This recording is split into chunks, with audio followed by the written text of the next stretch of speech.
Assalamualaikum warahmatullahi wabarakatuh.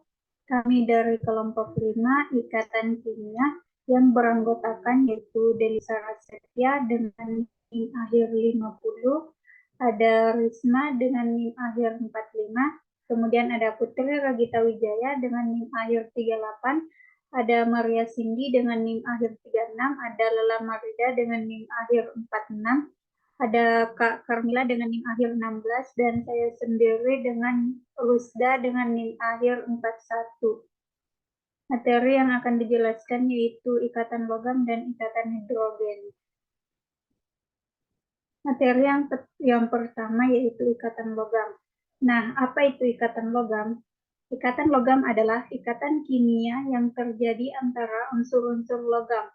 Ikatan logam dapat terjadi pada unsur logam murni, logam campuran, maupun unsur-unsur peralihan atau metaloid.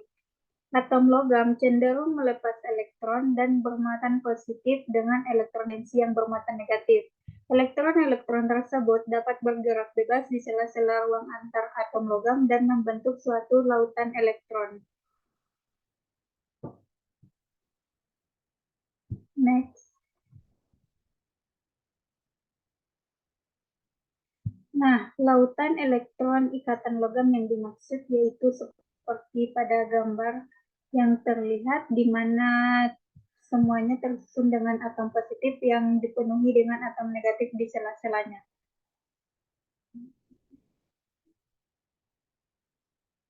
Next. Bagaimana sih pembentukan ikatan logam? Yang pertama, yaitu logam memiliki sedikit elektron valensi dan memiliki elektronegativitas yang rendah.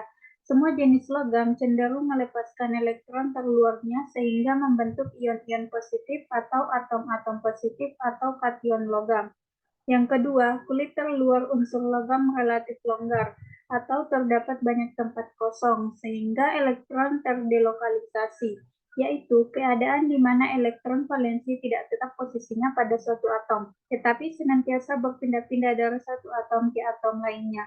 Yang ketiga, elektron valensi logam bergerak dengan sangat cepat mencari intinya dan berbaur dengan elektron valensi yang lain dalam ikatan logam tersebut, sehingga menyerupai awan atau lautan yang membungkus ion-ion positif di dalamnya. Elektron bebas dalam orbit ini bertindak sebagai perekat atau lem. Kation logam yang berdekatan sama lain saling tarik-menarik dengan adanya elektron bebas sebagai lemnya. Next.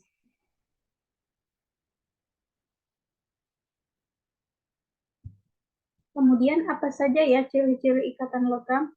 Ciri-cirinya yang pertama yaitu terbentuk dari unsur-unsur logam. Yang kedua, atomnya saling berbagi elektron valensi. Yang ketiga, elektron valensinya bergerak bebas membentuk laut elektron. Yang keempat, ikatan antara atom sangat kuat. Selanjutnya,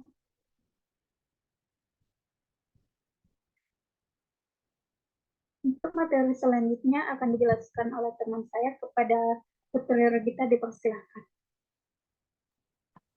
Baik, selanjutnya ada sifat-sifat ikatan logam.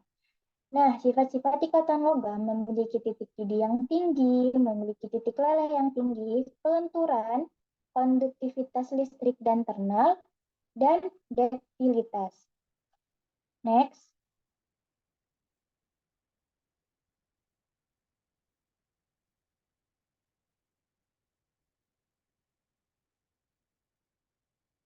Nah, ada beberapa logam yang mempunyai sifat dapat ditempah. Contohnya, ligan yang dapat ditempah diantaranya ada aluminium, tembaga, timbel, emas, dan perak. Adapun logam yang dapat diulur adalah nikel, krom, dan besi. Susunan atom-atomnya pada logam tidak berubah, namun ion logam tetap berikatan dengan elektron.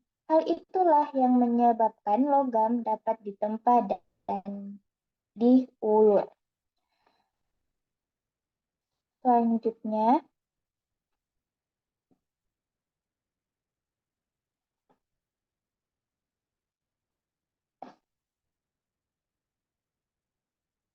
Adapun contoh dari ikatan logamnya itu ada perak, aluminium, seng, dan juga emas. Selanjutnya, masuk ke dalam ikatan logam beberapa unsur. Pertama ada ikatan logam natrium. Secara rata-rata logam seperti natrium ini titik lelehnya 97,8. Meleleh pada suhu yang sangat jauh lebih tinggi dibandingkan unsur neon yang didahulunya pada tabel periodik. Terdapat jumlah orbital molekul dalam jumlah yang sangat banyak tentunya karena tiap orbital hanya dapat menarik 2 elektron saja. Elektron dapat bergerak dengan leluasa di antara orbital molekul tersebut, karena itulah tiap elektronnya menjadi terlepas dari atom induknya. Selanjutnya,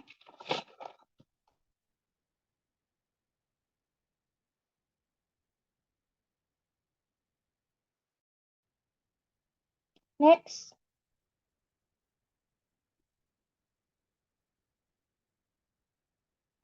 Selanjutnya ada ikatan logam magnesium. Ikatan ini lebih kuat dan titik lelehnya juga lebih tinggi. Magnesium memiliki struktur elektronik terluar karena 3s2, diantaranya elektron-elektronnya terjadi delokalisasi. Karena itulah, lautan yang ada memiliki ketetapan 2 kali lipat daripada yang terdapat pada natrium. Atom-atom magnesium memiliki jari-jari yang sedikit lebih kecil dibandingkan atom-atom natrium, karena itu elektron yang terdelokalisasi lebih dekat ke inti. Tiap atom magnesium juga memiliki 12 atom terdekat dibandingkan 8 yang dimiliki natrium. Faktor-faktor inilah yang mengingatkan kekuatan ikatan secara lebih lanjut. Kemudian ada ikatan logam pada unsur transisi. Ikatan ini cenderung memiliki titik leleh dan titik didih yang tinggi. Alasannya adalah karena logam transisi dapat melibatkan elektron 3D yang ada dalam kondisi delokalisasi seperti elektron 4s. Lebih banyak elektron yang dapat kamu libatkan, kecenderungan daya tariknya lebih kuat. Kemudian ada ikatan logam pada leburan logam. Ikatan logam tetap ada meskipun susunan strukturnya telah rusak. Ikatan logam tidak sepenuhnya putus sampai logam mendidih. Hal ini berarti bahwa titik didih merupakan petunjuk kekuatan ikatan logam dibandingkan dengan titik leleh. Pada saat meleleh, ikatan menjadi longgar tetapi tidak putus. Next.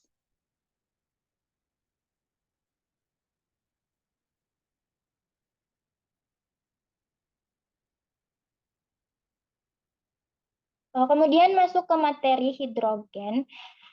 Apa sih hidrogen itu? Ikatan hidrogen adalah sejenis gaya tarik antar molekul yang terjadi antara dua muatan listrik parsial dan polaritas yang berlawanan. Walaupun semakin kuat dari kebanyakan gaya antar molekul, ikatan hidrogen jauh semakin lemah dari ikatan kovalen dan ikatan ion, sehingga ikatan hidrogen merupakan gaya antar molekul yang terjadi karena adanya atom hidrogen yang berkaitan kuat dengan atom yang sangat elektronegatif. O, N, dan F. Next.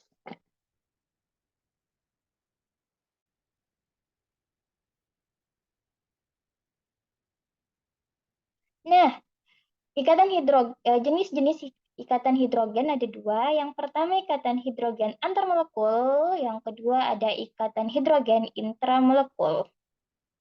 Selanjutnya,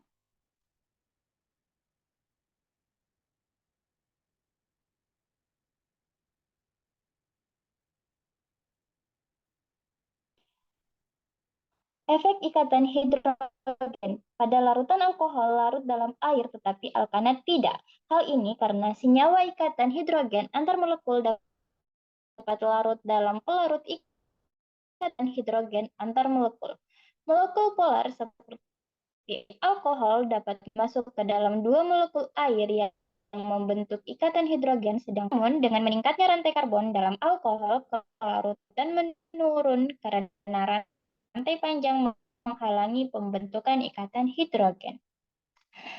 Ikatan hidrogen mempengaruhi titik didih suatu senyawa. Semakin agung ikatan hidrogennya, semakin tinggi titik didihnya. Namun, khusus pada air H2O, terjadi dua ikatan hidrogen pada tiap molekulnya. Akhir-akhirnya, banyak total ikatan hidrogennya semakin agung daripada asam fluorida yang seharusnya benar ikatan hidrogen paling agung karena paling tinggi perbedaan elektronegativitasnya, sehingga titik didih air semakin tinggi daripada asam fluorida.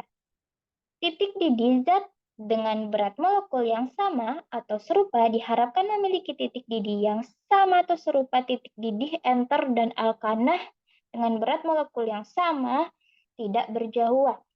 Saya kembali ke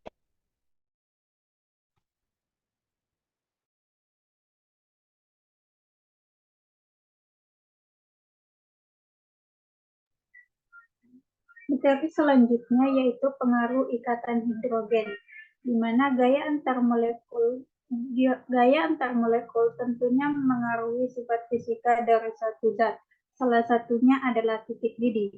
Adanya ikatan hidrogen menyebabkan titik didih suatu zat menjadi sangat tinggi. Suatu grafik menunjukkan titik didih senyawa dari unsur golongan 4A, yaitu C, Si, Ge. Di golongan 5A ada N, P, AS, dan SB. Pada golongan 6A ada O, S, Se, Te. Dan pada golongan 7A ada F, Cl, Br, dan I. Jadi, semakin banyak ikatan hidrogen yang dimiliki suatu molekul, maka ikatan hidrogennya akan semakin kuat. Untuk contoh ikatan hidrogen yaitu ikatan hidrogen antara atom H dengan atom O. Contoh ikatan hidrogen pada H2O, di mana atom H dari satu molekul H2O akan berinteraksi dengan atom O dari molekul H2O yang berbeda. Pada H2O, atom H yang relatif bermuatan positif akan saling ternarik dengan atom O yang sangat elektronegatif dari molekul yang berbeda sehingga terbentuklah ikatan hidrogen.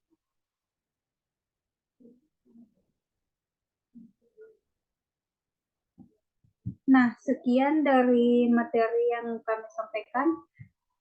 Kemudian kepada para partisipan, apabila ada yang ingin ditanyakan, dipersilakan untuk materi ikatan logam dan ikatan hidrogen.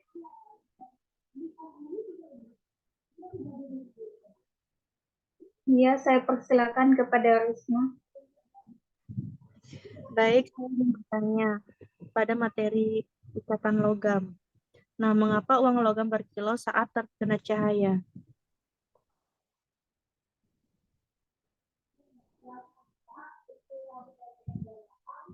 Apakah jelas, Rizka? Iya, terdengar. Terima kasih atas pertanyaannya. Saya persilakan kepada Putri Ragita untuk menjawab.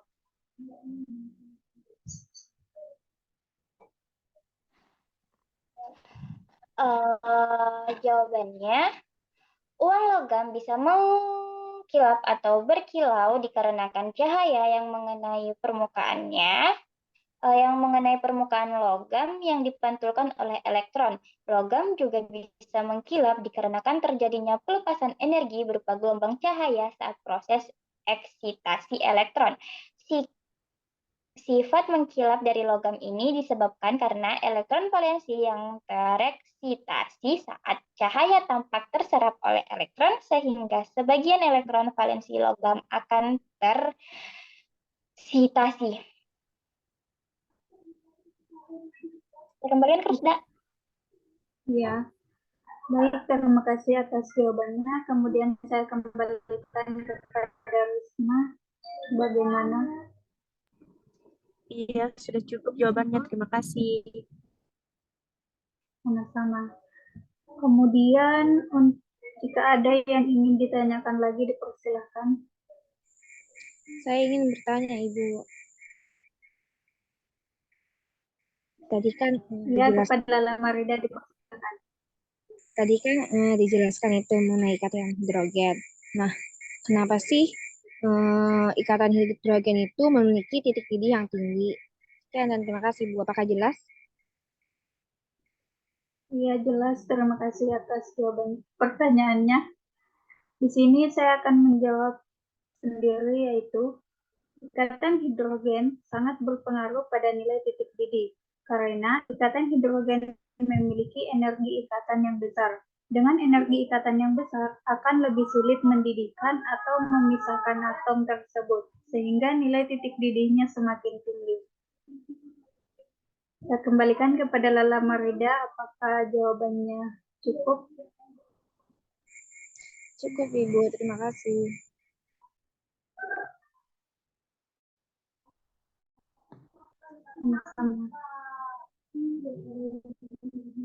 Sekian untuk pemberitaan